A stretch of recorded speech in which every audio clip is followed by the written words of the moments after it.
교재 8페이지에 보면 영어 부분이 있는데 그 영어 부분의 위에 보면 토마스 오든의 Ancient Christian Commentary on the 12 Prophets 12 선지서에 대한 고대 교부들의 주석이다라고 이제 우리말로는 고대 교부들의 성경 주해라고 번역이 되어 있습니다. 교부들의 성경 주해. 이거를 뒤에서 잘 안 보이시는 것 같더라고요. 교부들의 성경 주해라고 분도 출판사에서 번역을 했습니다. 여기 나오는 이 내용이 바로 이 책입니다. 이게 원서입니다. 그런데 이제 이 책은 미국의 신학계에서 역사적인 작업입니다. 어떤 의미냐면 교부들의 책을 이렇게 우리 교부들이라는 건 이제 예수님의 제자들, 사도들의 제자들을 교부들이라고 부르죠. 그래서 400년대까지 이어지는데 폴리가 유스티누스, 클레멘트, 로마의 클레멘트, 그리고 알렉산드리아 클레멘트, 이레니우스, 오리겐, 그리고 키릴 오브 알렉산드리아, 그리고 그 유명한 교부 어거스틴, 이런 그 교부들의 책을 모아둔 것은 많습니다. 그런데 그 교부들의 책을 일일이 성경 규절대로 분석을 해서 모아가지고 성경의 주예로 펴낸 거대한 시리즈입니다. 창세기부터 계시록까지 있는. 그래서 영어판은 전권이 이제 나와 있는데요. 그 20권이 넘는 시리즈가 있는데 26권 정도로 제가 알고 있습니다. 그런데 우리말판은 20권 전체가 번역되지는 않고 현재 진행 중에 있는데 꽤 많은 책들이 교부들의 성경주에, 마태복음, 교부들의 성경주에, 누가복음, 교부들의 성경주에, 출애굽기 이렇게 되어 있습니다. 그래서 그것이 바로 2000년 전에 주 예수님과 가장 가까이 살았던 사람들, 또 그들의 바로 직접 제자들이 주 예수님이 성경을 풀이한 것에 대하여 초대교회가 들었던 그 성경 이해를 책으로 펴낸 겁니다. 이 책임 편집자는 토마스 오든이라는 분인데 드루 대학교의 교회사 학자입니다. 혼자 펴낸 게 아니고 전 미국의 교회사 학자, 신학자들, 교회사뿐만 아니라 이제 조직 신학자 또 고대 헬라어 전문가들 함께해서 한 50여 명 정도가 공동 작업으로 10여 년 이상의 수고를 들여가지고 나온 책입니다. 이 책이 2000년 초반에 나왔는데요. 이 안에 이 전체가 예를 들면 소선지서면 소선지서의 그 부분별로 전체가 되어 있습니다. 제가 알기로는 소선지서는 번역된 걸로 알고 있습니다. 교부들의 성경주의 소선지서 번역된 부분을 보시면 좋겠고 영어 할 줄 아시는 분들은 영어 할 줄 아는 부분을 봤으면 좋겠습니다. 번역된 걸 제가 복사해 오지 않고요. 왜냐하면 어떤 부분은 저보다도 번역을 잘하지만 어떤 면에서는 제가 교부들의 글을 직접 읽은 교회사 학자이기 때문에 저보다도 잘한다 이렇게 생각을 하지는 않는 경우도 많이 있습니다. 또 교부들이 말하는 그 단어는 어떤 진리의 영적인 측면에 있어서 계속 같이 가는 단어입니다. 구약이 말씀이라고 그럴 때 신약의 말씀은 다른 말씀이 아닙니다. 같은 말씀인 거지. 구약이 하나님이라고 할 때 신약의 하나님은 다른 하나님입니까? 아닙니다. 같이 가는 겁니다. 구약이 믿음이라고 할 때 신약의 믿음이라는 것도 다른 믿음입니까? 아닙니다. 본질적으로 같은 믿음을 얘기를 하는 거죠. 그렇기 때문에 그 어떤 그 영적인 그 흐름들에 대한 이해가 없이 번역이 가끔 가다가 분도에서 나왔기 때문에 약간 그 카톨릭적인 그 느낌들을 갖는 경우가 많습니다. 그래서 여기 나오는 그 영어로 된 거 제가 앞에 전문만 잠깐 읽도록 하겠습니다. God in Hosea, 호세아 그 부분입니다. 호세아의 성경 주해를 교부들이 놓고 어떻게 설교했는가라는 부분에 대한 오버뷰, 요약이에요. 요약 부분 되어 있는 거. 이제 이거를 몇 페이지에 걸쳐 쓴 건데 몇 페이지를 다 못 읽고 제가 샘플로 뒤에 몇 개만 가져왔을 뿐이고. God in Hosea, 호세아에 있는 하나님은 revealed that 계시하셨습니다. He would send salvation through his son. 그의 아들을 통해 구원을 보내시겠다고 약속하셨습니다. Although 비록 still 여전히 in the veiled manner 휘장이 가려진 방식으로 있지만 그러니까 호세아서에선 구원하시겠다 이 말은 무슨 뜻입니까? 아수르가 쳐들어오고 유다에게서는 722년 후에 훨씬 지나 587에 바벨론이 쳐들어오는데 거기서 구원하겠다. 이런 육신적인 얘기만 하나님 하시는 게 아닙니다. 이스라엘이라는 것은 모든 우주적 인류의 대표이고 우주적 인류의 대표인 이스라엘의 대표가 그리스도인 거죠. 그러니까 그 그리스도 예수 안에서 심판이고 그리스도 예수를 부활시킴으로 음부에서 살리시는 하나님의 구원이 역사하며 그 그리스도 예수 안에 우리가 다 담겨서 그 구원이 그리스도 예수 그 아들을 통하여 우리에게 온 거죠. 그러니까 예수님의 구원은 단선적인 게 결코 아니에요. 너무나 입체적이고 신비한 것이죠. 그래서 이 호세아서 안에는 그 아들을 보내 우리를 구원하시겠다라는 하나님의 경륜이 들어있다는 것입니다. 예를 들면 그 마태복음 2장에 내 아들을 애굽에서 불러내었다. 그 얘기하잖아요. 예수님께서 애굽에 갔다가 올 때 이 기절이 어디 있습니까? 호세아서에 있어요. 호세아서 11장 1절에 있어요. 내 아들을 애굽에서 불러내었다.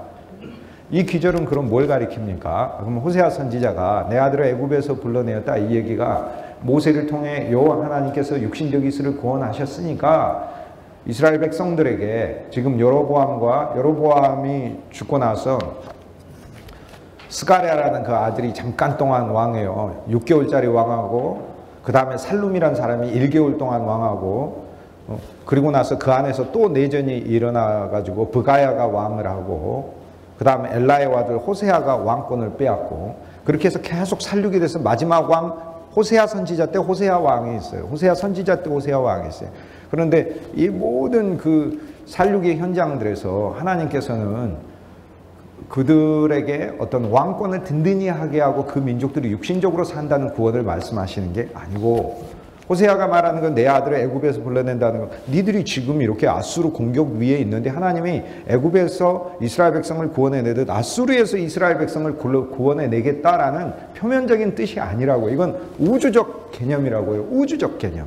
무슨 말이냐면 이스라엘에게 일어난 구원은 우주적으로 하나님이 창세전에 에베소서 1장 3절에 창세전에 그리스도 예수 안에서 선택하신 모든 자들을 우주적으로 구원하시겠다는 하나님의 계획이 나오는 것이라고요. 그러니까 아들을 애굽에서 불러내는 일이 모세를 애굽에서 불러냈잖아요. 광야로. 그리고 떨기나무에서 하나님 만나게 하고 그 다음 그 모세 안에 이스라엘 백성을 담아 그 다음 전체를 애굽에서 불러냈잖아요. 그 다음 이 사건이 그리스도 예수라는 한 인격을 통해 헤롯의 세상이라는 애굽에서 피해서 애굽으로 가시면서 그게 애굽에서 불러내진 사건이 되는 거죠. 왜냐하면 헤롯의 세상이 애굽이니까 살육의 세상이. 그런데 다른 한면으로 애굽에 가셔서 그리스도가 나사렛으로 오심으로 구약에 있어서 출애굽이라는 사건이 그리스도의 인생의 몸에 지금 들어있는 거잖아요. 그런데 그것만 말을 하는 겁니까? 그게 아니죠. 내 아들을 애굽에서 불러내었다라는 그 이야기는 그리스도 예수의 전체 사역을 가리키는 거죠. 우리를 다 애굽에서 불러내시는 그 사역을 하실 거라는 거죠. 그게 그리스도가 하신 거 아닙니까? 예수님이 우리를 애굽에서 다 그럼 고로 내 아들을 애굽에서 불러냈다 그럴 때 그 아들은 이스라엘이며 이스라엘의 하나에 집결된 그 모든 이스라엘이 하나로 집결된 인격인 그리스도이며 그 그리스도 안에 우리가 들어있어서 나를 불러냈다라는 말씀이죠. 누구를 통해? 그리스도 예수를 통해 불러냈다라는 말씀이죠. 그게 바로 호세아서 11장에 나오는 말씀이에요. 그래서 아들을 통해 불러낸 것이다. 그 다음에 it is proposed here. 여기에 나오는데 salvation is not based on this world. This world based on earthly wisdom. Salvation is not of this world. 이 세상으로부터의 구원이란 이 세상으로부터 난 것이 아니에요. Based on earthly wisdom. 세상의 지혜에 의한 구원을 말하는 게 아니고 rather from God alone. 하나님이 말씀하시는 구원을 이야기한다. 예를 들면 호세아서에 내가 너희를 구원하리라 그럴 때 그럼 아수르가 공격하는 거 이렇게 하나님이 건져주리라는 땅의 구원을 말하는 게 아니고 궁극적으로 이스라엘 백성들이 아수르가 공격해 오죠. 그럼 그 벗어나야 될 거 아닙니까? 아수르한테. 그럼 구원받았네라고 하는 게 아니라 그건 구원의 표적일 뿐이라는 얘기예요. 표적이라는 얘기는 뭡니까? 실제를 가리킨다는 거예요. 하나님은 너희가 아수르한테 벗어나듯 너희가 보이지 않는 영적 아수르에서 벗어나는 것이 진짜 구원이다를 가시적 아수르를 보내서 공격하시고 가시적 아수르에서 이스라엘 백성들을 구하심으로 참 구원을 소망하게 하고 그것을 체험케 하려고 하시는 거예요. 그러니까 하나님은. 그래서 하나님께서는 바벨론을 보내서 바벨론으로부터 이스라엘 백성들을 멸망시키고 다시 새 남은 자들을 통해 이스라엘을 구원하신 거예요. 그게. 그런데 그 구원도 표적일 뿐이라는 거예요. 하나님은 결국 우리를 심판하시는 바벨론 사건을 우주적으로 어떤 한 인격 안에서 정하셨어요. 그게 그리스도의 십자가잖아요. 그리고 그 십자가를 통해 우리를 종결하시고 우리를 부활 안에서 새롭게 살리시는 하나님의 우주적 시작을 계획하셨다 그겁니다. 그러므로 이 구원은 땅의 구원, 땅의 지혜에서 나오는 구원이 아니다. 세상의 구원이 아니다. The Jews, 이스라엘 유대인들은 were chastised, 징계받았습니다. For rejecting Christ, 그리스도를 거부함으로 징계를 받았습니다. 호세아의 말씀을 거부하였듯 그리스도의 말씀을 유대인들이 거부하여 징계받았습니다. For this in truth, 이것이 실제로 denied them, 그리스도를 그들은 거부하였고 이 진리를 any peace with God, 이것은 바로 하나님과의 어떤 평화도 거부하는 것입니다. 그러니까 그리스도 없이요 하나님과 평화를 이룰 수 있는 모든 존재는 온 우주에 하나도 없습니다. 그러니까 하나님처럼 한 면에서 이기적인 분이 없습니다. 왜요? 그리스도 예수 한 분만 교제하기를 원하십니다. 그러면 우리는 어떻게 하나님과 교제할 것인가? 우리가 그리스도 안에 있으면 되는 거죠. 근데 있는 것만으로 안 됩니다. 왜냐하면 그리스도 안에 우리가 있다고 해가지고 하나님은 그리스도하고만 교제하지 우리하고 교제하시는 건 아니기 때문에 그래요. 그러면 그리스도 안에서 무슨 사건이 일어나야 되냐면 그리스도가 우리를 당신과 동일시 여기는 사건이 일어나야 됩니다. 그런데 우리가 이것을 이제 믿음으로 취한다 이렇게 얘기를 하는데 우리 편에서는 믿음이지만 그리스도 편에서는 당신의 말씀하시는 그 말씀의 역사로 말씀 속에 있는 영의 역사로 그리스도 안에 들어있는 우리를 당신과 동일하게 만드시는 일을 하고 있는 거죠. 그러니까 그 그리스도라는 프리즘을 통해 그리스도라는 존재가 내 안에 있고 십자가에서 내가 죽었다고 갈라디아서 2장 20절에 얘기하지 않습니까? 오직 내 안에 그리스도 예수만 사심으로. 그러므로 내가 하나님 앞에 갔을 때는 하나님은 그리스도라는 프리즘을 통해서만 나를 보시는 게 아니고 그리스도란 프리즘을 통해서 나를 보시니까 그리스도로 보이죠, 내가. 그 다음에 내 안에 십자가를 통하여 누구만 사시냐면 그리스도가 사신다는 것을 알기 때문에 하나님은 나를 그리스도로서 영접하여 주시는 거죠. 그러므로 우리가 하나님의 아들이 된 것이요 그리스도가 하나님의 모든 축복을 상속받았듯이 우리도 똑같이 상속받는 것이다. 그 얘기를 하고 있는 것입니다. 그러므로 하나님과의 평화는 그리스도하고 함께 평화가 있습니다. 유대인들은 바리새인들은 하나님과의 평화를 그리스도를 통해 갖지를 않고 자기 노력과 자기 율법을 지키는 행위로 가지려고 했어요. 그것이 하나님이 가장 싫어하시는 거예요. 그러니까 율법을 어기는 것도 싫어하는데요. 그리스도 없이 율법을 행하려고 하는 것은 하나님은 더 싫어하십니다. 왜냐하면 이것은 하나님을 더 모독하는 일이기 때문에 그래요. 그러니까 율법을 어기는 게 죄지만 그리스도 없이 율법을 지키려고 하는 것도 죄입니다. 안식일을 그리스도 없이 지키려고 하는 것도 죄입니다. 우리의 설교에 안식일을 그리스도 없이 지키게 하려고 하는 것도 죄입니다. 스스로 자기 평화를 갖게 하려고 하는 것도 죄입니다.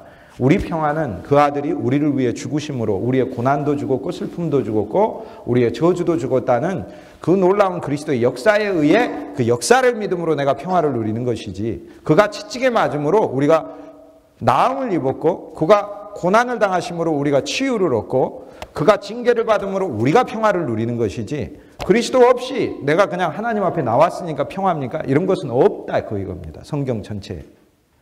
그러니까 모든 허브가 우리가 포털 사이트 쓰시지 않습니까? 다음을 쓰거나 네이버 쓰거나 구글 쓰거나 셋 중에 하나 쓰시죠. 모든 검색을 포털 사이트를 통해서 하듯 우주적 포탈을 만들어 놓으시고 하나님은 우주적 포탈로 다 가게 하셔요. 그리고 그 우주적 포탈 안에서 하나님께서 우리에게 주시고자 하는 모든 선물을 그 안에다 다 담아두셨어요. 그게 그리스도 예수예요. 우리에게 주고자 하는 의도, 우리에게 주고자 하는 기쁨도, 우리에게 주고자 하는 거룩도, 우리에게 주고자 하는 지혜도 그리스도 예수라는 한 인격 안에 담아두셨어요. 그런데 이 그리스도 예수가 하늘에 계시는 하나님 자체이신데 우리가 하나님께 못 가니까 그분이 우리한테 오셨대잖아요.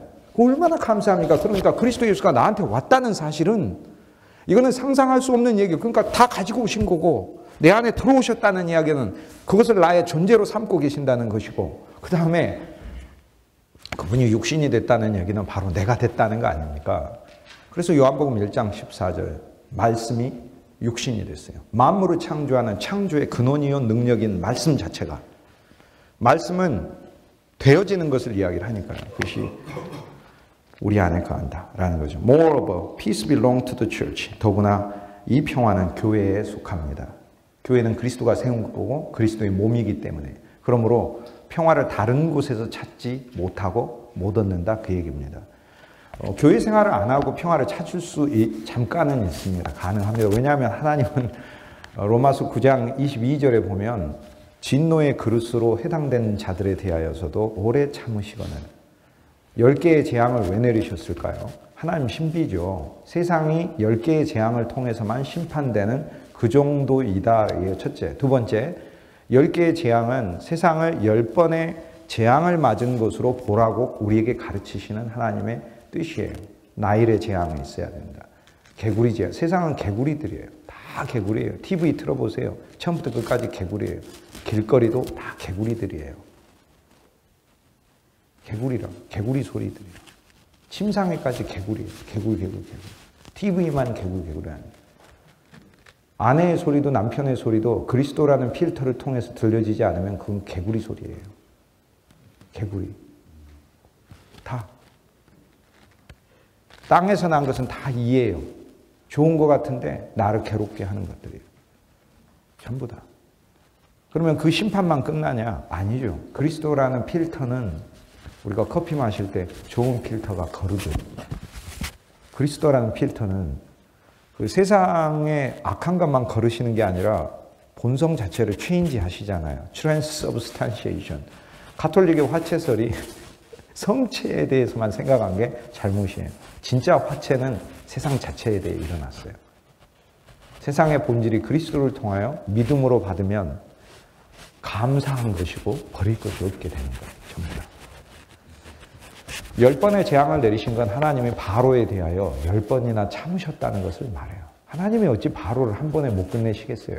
하나님이 어찌 이스라엘 백성을 아니 만물을 창조하신 우주를 무한한 우주를 창조하신 분이 이스라엘을 세상의 그 우주에서도 그 좁은 곳에 있는 거기 그 시나이 반도 옆에 있는 그 이집트 그 좁은 땅 우주의 티끌보다 못한 게 지구인데 지구의 그 작은 그 부분에 있는 그 인간들이 이렇게 살짝 나오는 게 그게 여호와의 팔이 짧고 어렵고 힘이 없어가지고 그렇게 하신 겁니까? 10개의 재앙은 바울이 어떻게 읽어내요? 바로에 대한 하나님의 10번의 재앙은 하나님의 길이 참으십니다. 길이 참으십니다. 그래서 로마서 9장 22절 얼마나 아름다운 기절인 줄 아세요? 진노의 그릇으로 예정됐잖아요. 바로가 진노의 그릇에 대하여서도 하나님은 오래 참으시구나. 23절은 더 아름다운 기절이에요. 하물며 긍휼의 그릇으로 예정된 우리 그의 영광의 풍성을 얻기로 긍휼의 그릇으로 예정된 우리에 대하여서는 하물며 얼마나 하나님께서 오래 참음과 인자하심과 관용하심으로 대하겠느냐. 바울이 오직 할 말이 없으니까 뭐라고 되냐면 무슨 말 하리요 라고 해놨어요.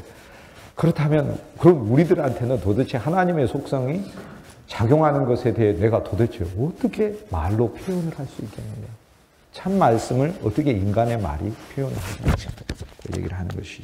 그 다음 읽도록 하겠습니다. 어쨌든 교회 생활 안에서 참 평안을 그리스도 예수는 사람들은 누려야 합니다. The new people.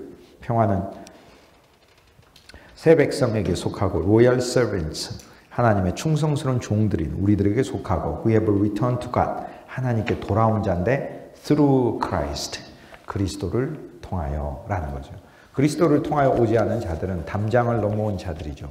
그들은 도적이에요.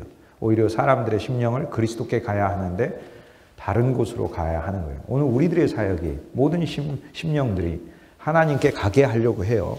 그런데 우리는 그 하나님이 골로새서 1장 19절에 아버지는 모든 충만으로 아들 예수 안에 거하시고 그 기절의 비밀을 우리는 깨달아요. 우리가 그리스도에 대해 말할 때 하나님이 우리와 함께 있을 뿐 아니라 우리는 하나님에 대해 말하고 있는 거예요. 우리는 하나님의 삼위일체적으로 항상 생각하시라고 그러니까 하나님에 대하여 말하는 거예요. 우리가 그리스도에 대하여 말할 때 성령이 이미 우리 안에서 들어오고 계시는 거고 성령이 이미 우리 안에서 역사하고 계시는 거예요. 항상 삼위일체적으로 생각하시면 되겠어요. 그리스도를 통하여 성도가 하나님께 가고자 하는 게 뭡니까? 십자가에서 이루신 모든 그 과정의 구속을 그리고 구원을 믿음으로 취하는 것이고 하나 더 나아가면 그것이 그들 삶에 적용돼요. 바울이 로마서 6장 6절에 너희 옛사람이 그리스도 예수와 함께 십자가에 못 박힌 것을 알지 못하느냐 하듯 이미 그리스도 예수와 함께 죽었다는 이 믿음이 실제로 나타나 성도가 옛사람으로 교회에서 방자에 행하지 아니하고 새로운 성품으로 그리스도의 몸을 짓고 교회 바깥에 나가서는 그리스도 예수가 주시는 새로운 생명 아래서 자신에게 하나님이 맡기신 가정과 일터 안에 믿음의 성도로 승리하고 살 수 있게 만드는 그 놀라운 예수 그리스도가 하시는 사역에 예수님이 혼자 할 수 있는데 저와 여러분을 종들로 불러서 이 일을 시키시고 그 영광을 나눠주시려고 얼마나 감사합니까? 나를 불러주셨다는 사실이 얼마나 감사합니까? 그 영광의 사역에 주님이 하시는 일에 우리를 불러주셨으니 얼마나 감사합니까? 이것이 through Christ입니다. 그리고 그리스도의 부활에 참여하게 하고 어찌되었든지 내 몸에서 그리스도의 사망이 역사하고 그리스도의 부활에 참여하게 하려 함이라. 이건 먼 이후에 죽은 이유가 말하는 게 아니에요. 이거는 다차원적으로 지금 나와 함께 있는 그 그리스도의 부활에 참여하여 내 가정과 교회와 일터가 부활의 교회가 되게 하는 것이다. 그런 거죠. Jews showed. 유대인들은 보여줬어요. They lacked. 가로치고 제롬 그렇게 되어 있는 건 제롬이 이 호세아에 대해서 1장 4절에서 11절에서 말하는 것을 요약한 걸 가리키는 겁니다. 이제 셀비안이라는 교부가 말을 한 건데 그 다음엔 Jews showed 유대인들은 보여줬죠. They lacked the wisdom. 지혜를 잃어버렸음을 보여줬습니다. Having lost peace with God. 하나님과 평화를 잃어버렸음을 보여주었습니다. Having lost, 잃어버림으로써. Since they refused to drink of the living water. 살아있는 물이신 생수를 마시기를 거부하였기 때문에 평화를 잃어버렸습니다. Which is Christ, 그리스도. 호세아가 누구의 아들입니까? 브엘의 아들 아닙니까? 호세아 1장 1절. 브엘이 우물이란 뜻. 이가 요드가 들어가면 하나님의 우물이라는 말이에요. 우물이 성경에 보면은 그렇게 중요하죠. 전 좀 이상했어요. 왜 이렇게 창세기에 우물이 많이 나온가? 창세기 21장에 사건 딱 3개가 나오잖아요. 3개가 나오죠. 3개가 나오면 무슨 사건이 나요? 이삭이 태어나죠. 그죠? 아비멜렉과 화해가 일어나게 되죠. 아비멜렉과 화해가 일어나게 되죠. 하나님께서 이삭이 태어나는 그리고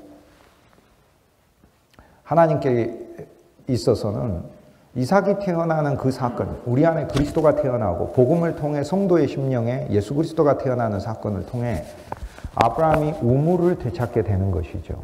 생명의 우물을 우리는 갖게 돼요. 우리는 원래 이것을 이방에 빼앗겨 버렸었어요.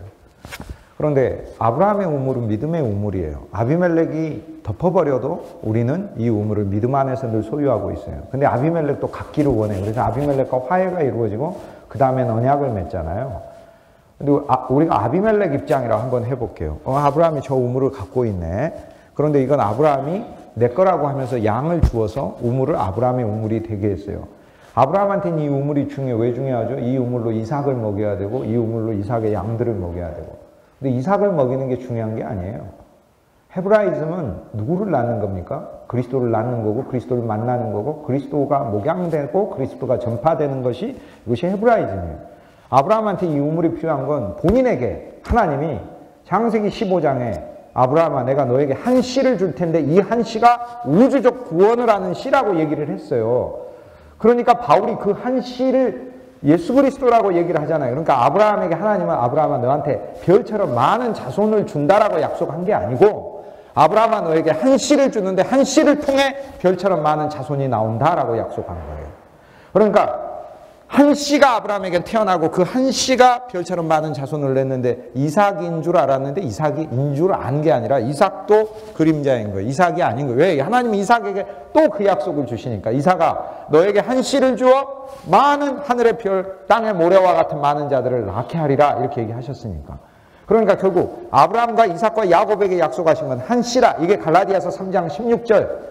하나님께서 아브라함에게 약속하신 것은 많은 아들들을 약속하신 것이 아니라 한 씨를 약속하셨으니 이 씨는 곧 그리스도 신이라 이렇게 된 거예요. 그래서 아브라함은 어떤 소망을 가진 거예요? 이삭이 태어날 때 야 이삭을 통해 그리스도가 나겠구나. 그 믿음을 가지고 산 거예요. 근데 이보다 하나 더 나아간 믿음이 어디 있어요? 어떤 믿음이냐면 내가 일생을 살면서 나의 삶이 예수 그리스도를 나타내는 일이 된다는 믿음이에요. 그러니까 구약은 오실 그리스도를 놓고 그 믿음 아래서 미리 사는 거고, 우리는 한 면에서 더 믿음 약한 존재니까 이미 오신 그리스도를 통해 그 그리스도가 나를 통해 그리스도를 사시는 삶을 사는 것이죠. 그런데 누가 더 복되냐면 실은 우리가 더 복돼요. 하나님이 봤을 때는 저들이 훨씬 더 대견스러워요. 조상들이, 아브라함과 이삭과 야곱이 나보다. 그런데 진짜 가치를 따지고 놓고 보자면 아브라함이 나를 부러워해야지 내가 아브라함을 부러워할 수가 없어요. 왜냐하면 아브라함은 오실 그리스도를 놓고 믿음 안에서 살았지만, 저는 그 아브라함이 기다리고 그렇게 받고자 원했던 그 약속의 실제를 내 안에 소유하고 있으니까 뭐가 부러워요?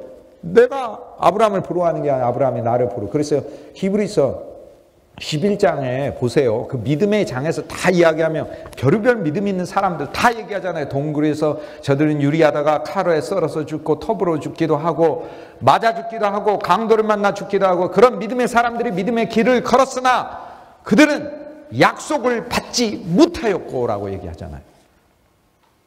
그러나 우리는 얼마나 영광스러워요.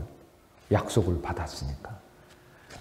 다니엘이 저를 보면, 천국에서 새 예루살렘에서 다니엘하고 저하고 만나면 다니엘 형제, 그 바벨론 같은 인생에서 얼마나 괴로우면서도 하나님 앞에 신실하게 믿음을 지켰습니까? 너무 부럽습니다 라고 제가 이야기하면, 저는 제 인생의 바벨론에서도 너무 힘듭니다. 저의 느부갓네살들이 도처에 너무 많습니다. 여기 가면 다니엘 부럽다고 그러면 다니엘이 거꾸로 저를 보고 그래요. 나는 동주 형제가 더 부러워요. 이렇게 얘기해요. 동주 형제 속엔 그리스도 예수가 있잖아요. 그리스도 예수가 있는 삶을 살았잖아요. 나는 그리스도 예수를 믿음 아래서, 아직 오시기 전에 그 예수 그리스도를 믿음 안에서 믿고 살았지만, 동주 형제는 그리스도 예수를 안에 가지고 살았잖아요. 우리가 이 놀라운 복을 받은 것이다, 그 얘기는. 호세아 foretold, 밑에서 두 번째 줄, the salvation. 호세아는 예언했습니다. 이방인들의 구원을 예언했습니다. Once having been outcast in the old covenant, 옛 언약 안에, 옛 언약, 율법의 언약에 율법을 준 자들만 구원을 받는 것이고, 이방인은 율법 안 주셨잖아요. 그러니까 구원의 대상이 안 되죠.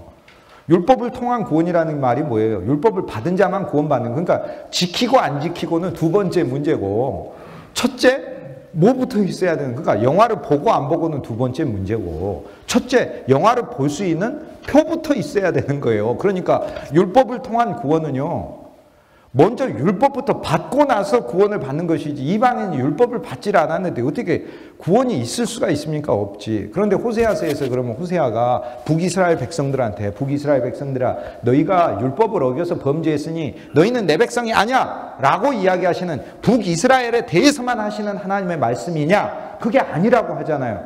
그게 아니고 너희는 내 백성이 아니야 라고 얘기하는 거, 하나님의 우주적 경륜을 말해요. 쉽게 얘기해서 율법으로는 이스라엘도 하나님 백성이 될 수 없고 우리도 안 받았으니까 될 수 없어서, 로마서 3장 후반부에 17절 이후로 21절에 율법의 의가 아닌 또 다른 그리스도의 믿음을 따른 의가 우리에게 나타났다라고 얘기를 하잖아요.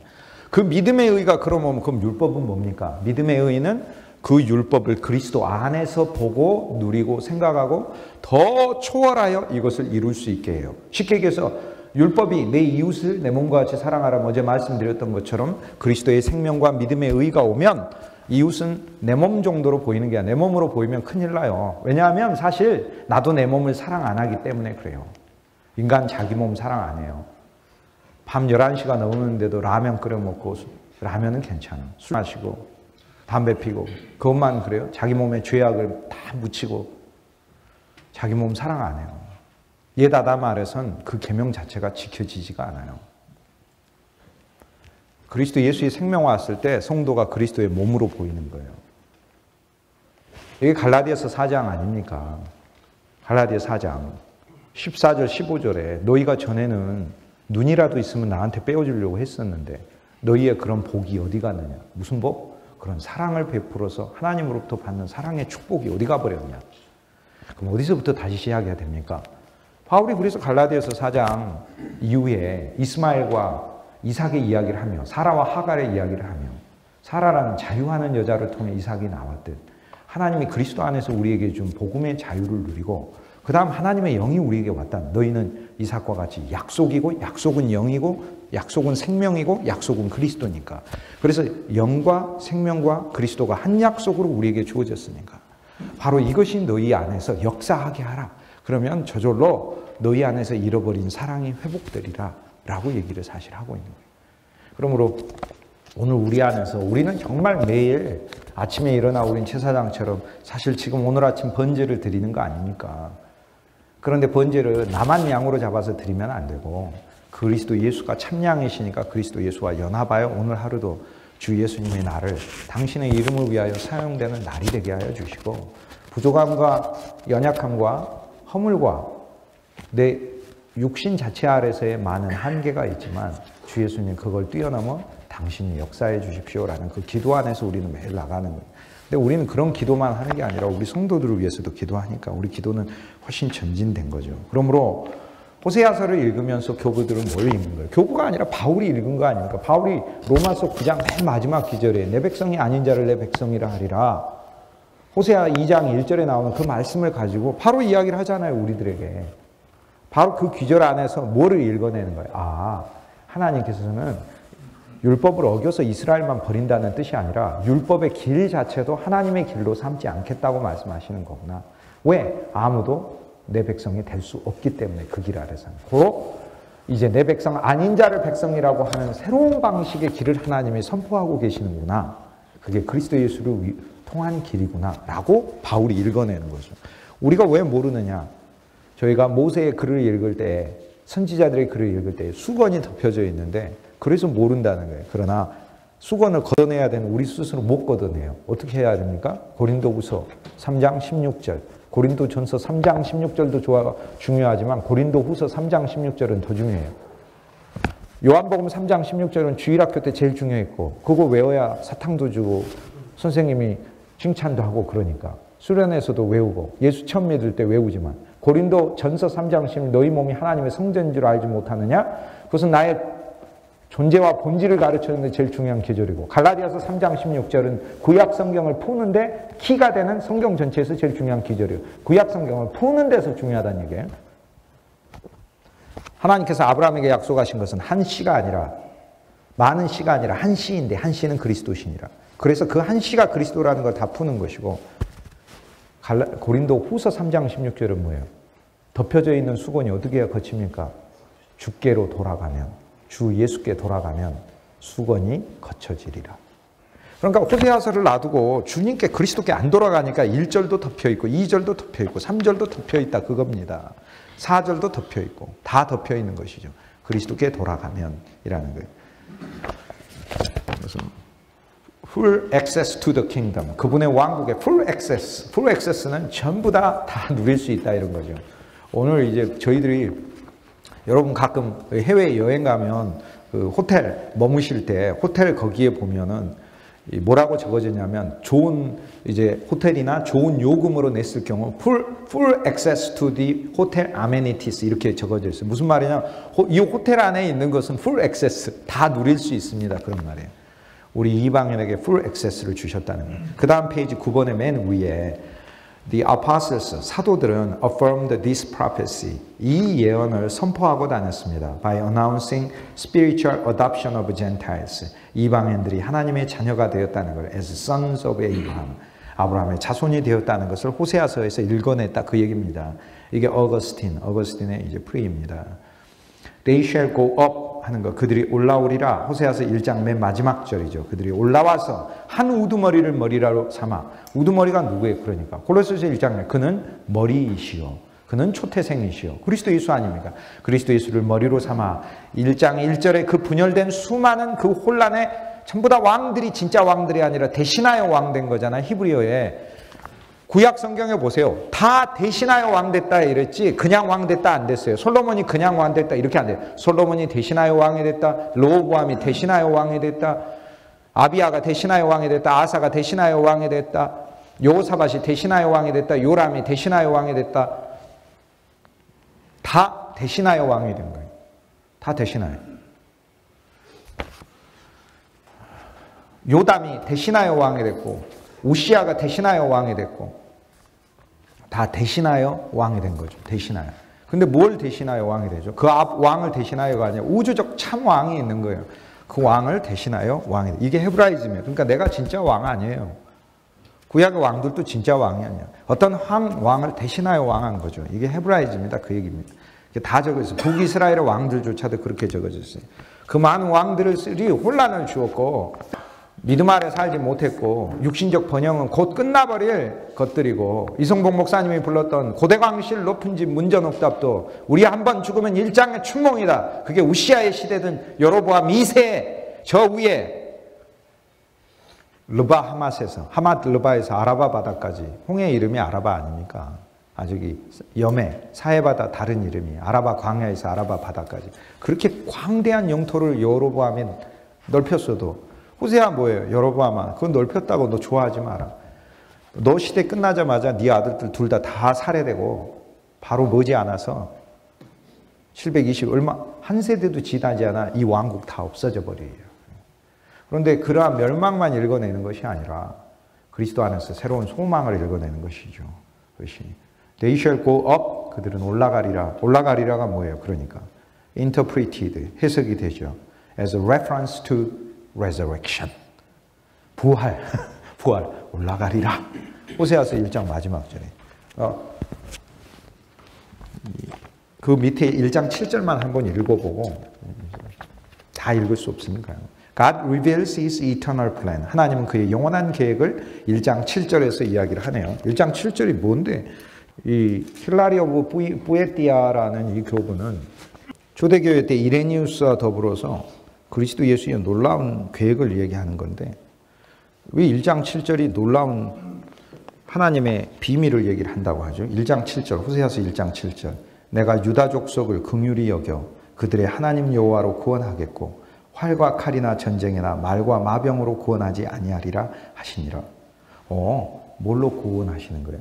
첫째 긍휼로 구원하시는데 긍휼의 실체가 그리스도 예수고 여호와로 구원하겠고 해서 구원이라는 이름을 가진 자를 보내 구원하시고 구원이라는 이름이 예수니까 예수 그리스도를 통해 우리를 구원하시겠고 그러므로 그리스도 없는 현실이 1장 6절까지고 옛아다 말해서 우리는 이스라엘 우리는 죄악의 씨앗이었고 죄악의 씨를 퍼뜨렸고 이스라엘에 있는 우리는 참 나봇으로 오신 그리스도 예수 그분의 포도원을 싫어하여 우리는 오히려 그분을 빼앗으려고 하는 아합 같은 자였다 그 얘기예요.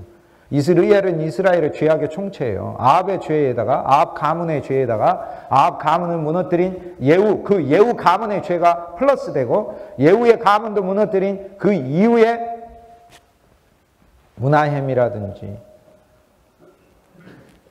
르말야의 아들 베가라든지 아니면 르엘의 아들 호세아라든지 그 이후에 왕된 세 사람이에요. 그 호세아가 마지막 왕이고 이 전부 다 북이스라엘의 왕들의 모든 죄가 왕은 대신하여 왕이 돼서 하나님의 자리에서 하나님처럼 군림하라는 뜻이 아니라 하나님 본질이 사랑이고 하나님은 진리니까 그리스도 예수의 통치가 그들에게 구현되어 만우주에 제사장 백성으로 이스라엘 백성들이 사용돼야 함에도 불구하고 그것이 아닌 목적으로 끌고 왔어요. 그러니까 우시아도 여로보암도 좋은 왕이 아니에요. 부강하게 한 게 좋은 왕이 아니에요. 부강하게 한 게 그게 이스라엘 백성들의 본 목적을 이룬 것이 아니다라는 거예요. 그게.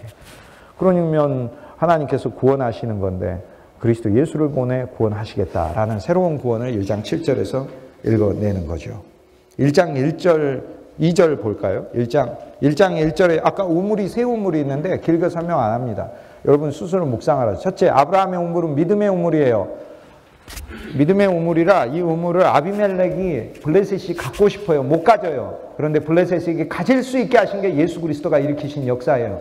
블레셋과 같은 족속이요 아비멜렉과가 아브라함이 아니라 아비멜렉이라 약속의 씨 안에 있지 않은 우리들 믿음을 통하여 아브라함의 후손이 되게 해서 이제는 거꾸로 아브라함이 되게 하시고 아브라함처럼 브엘세바 우물을 소유하게 하신 거예요.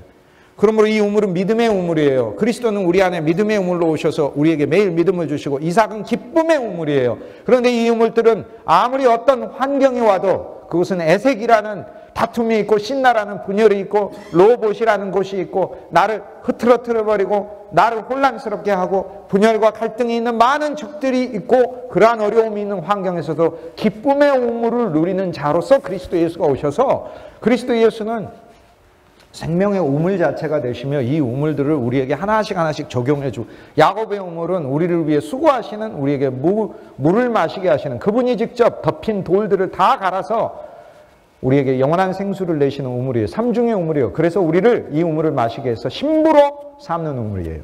그래서 아브라함의 우물은 우리를 믿음의 사람으로, 이삭의 우물은 우리를 기쁨과 축복의 사람으로, 야곱의 우물은 생수이신 그리스도 예수를 마셔 그분의 정결한 신부로 변화시키는 바로 삼중의 우물을 예수 그리스도가 가지고 온 것이다. 그 얘기죠. 그런데 이 우물은 우리가 선한 사마리아 여인, 사마리아 요한복음 4장의 사마리아 여인처럼 사마리아 여인에게 선한 사마리아 사람으로서 그리스도 예수가 다가가셔서 대화하는 중에 우물을 그냥 줬잖아요. 내가 너에게 주는 생수를 마시면 이 물은 영원히 목마르지 않는 생수가 될 것인데 네가 이 사실을 알았다면 나보고 물을 달라고 했을 것이다. 근데 물 주잖아요. 예수님이 말씀하시면 물을 주잖아요. 말씀은 물이에요. 말씀은 생명의 물이고 에베소서 5장 23절인가요?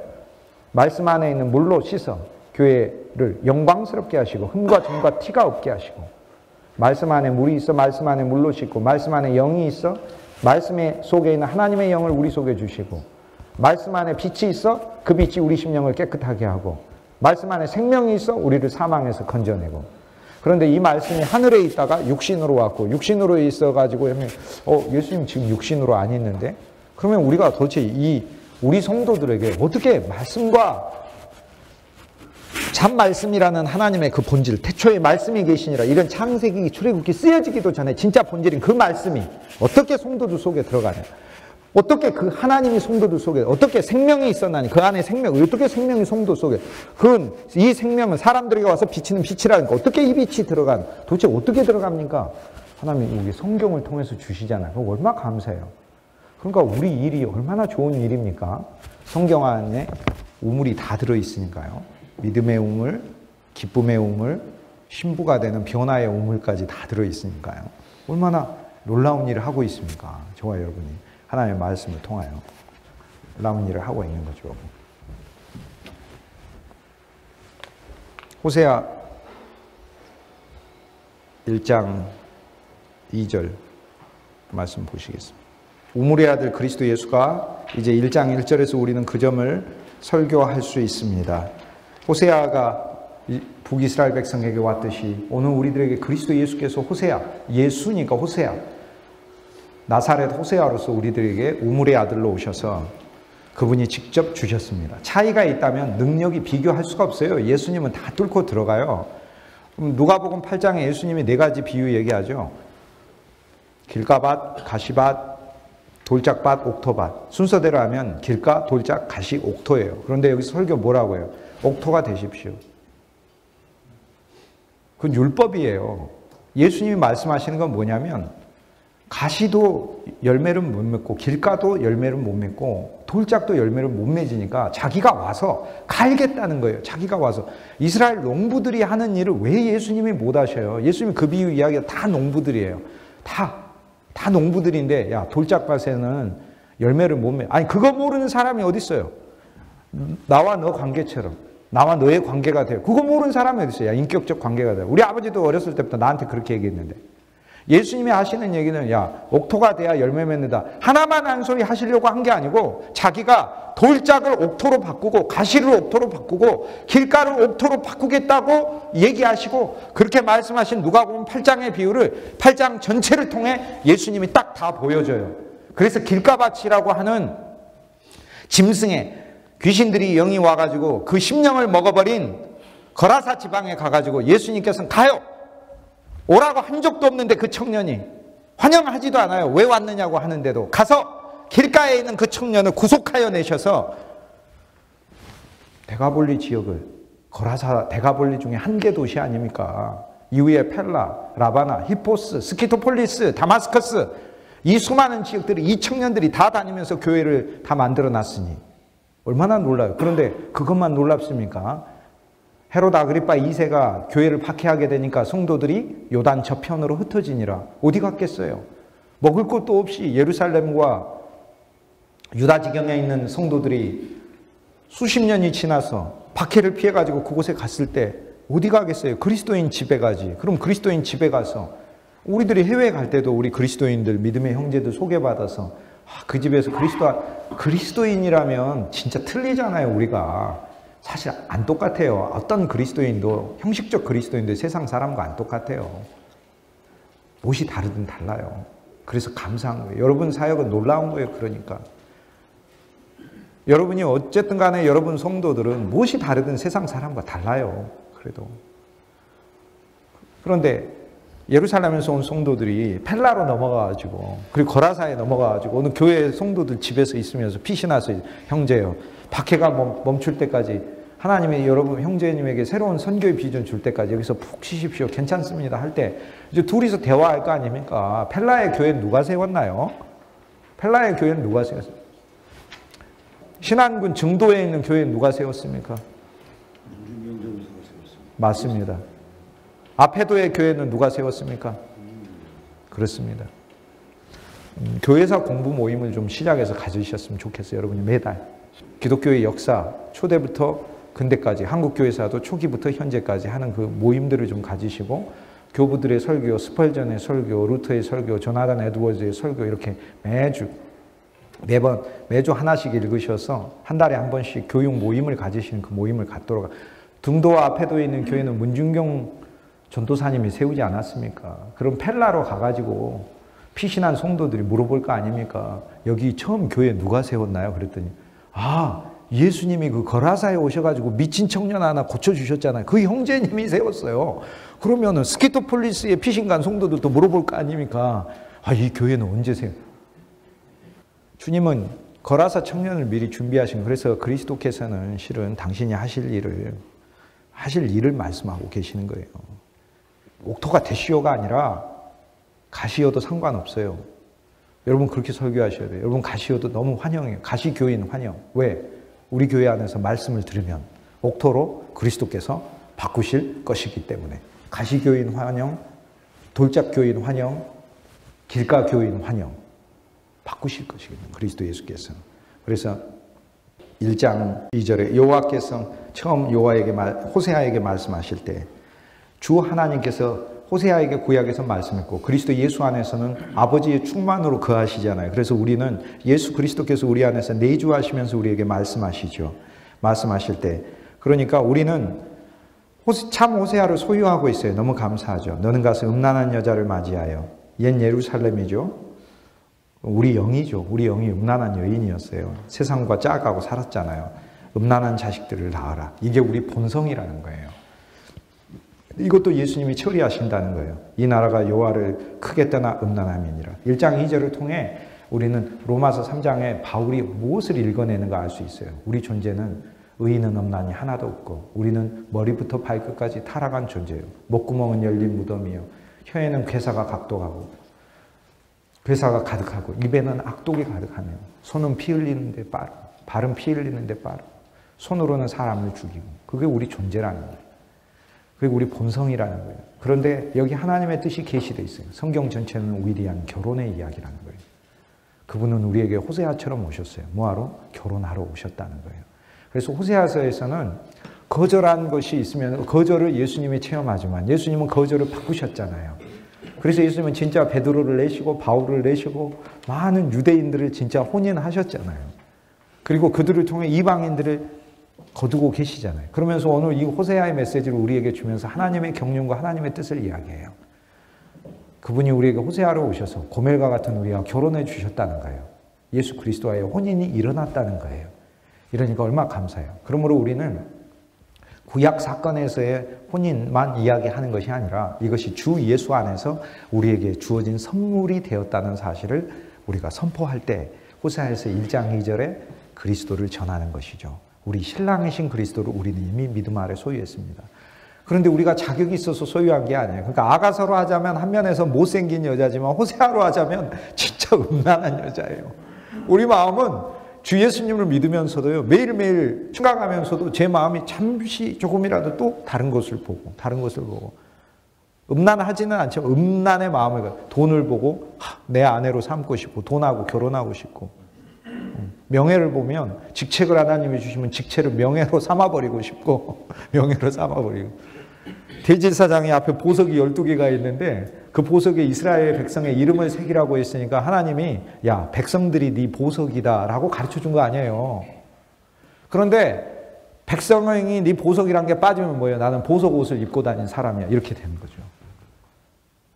그렇게 돼버리니까 내 마음이.